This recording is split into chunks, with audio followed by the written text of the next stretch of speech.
बिस्मिल्लाहिर्रहमानिर्रहीम। अस्सलाम वालेकुम। सैटेलाइट 11 न्यूज़ पाकिस्तान के साथ मैं हूं सना हुसैन। चलते हैं खबरों की जानिब। Deputy bureau chief Mohammad Faisal 11 news Islamabad की रिपोर्ट के मुताबिक दफ्तर अफसर ताल्लुकात आमा शहरियों के मसाइल का हल अव्वलीन तरजीह है।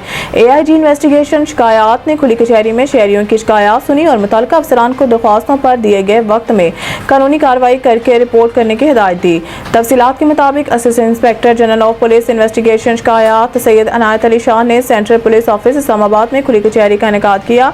AIG इन्वेस्टिगेशन शिकायत ने शहरियों के मसाइल सुने और इनके फौरी हल के लिए मुतल्लिका अफसरान को मार्कशुदा दरख्वास्तों पर दिए गए वक्त में कानूनी कार्रवाई करके रिपोर्ट पेश करने के अहकाम जारी किए। उन्होंने कहा कि हमारी अव्वलीन जिम्मेदारी है कि हम शहरियों की जान माल की हिफाजत के साथ इनकी इज्जत नफ्स का ख्याल रखते हुए तमाम तर मसाइल को तरजीही बुनियादों पर हल करें। रिश्वत या बदनवानी में मुलव्वस एहलकारों के खिलाफ सख्त एक्शन लिया जाएगा और जीरो टॉलरेंस पॉलिसी अपनाई जाएगी। शहरियों के मसाइल के हल के लिए तमाम दस्तयाब वसाइल को बरूए कार लाएं। उन्होंने मज़ीद कहा कि खुली कचहरी के इनेकाद से खुद एहतसाबी को भी यकीनी बनाया जाए।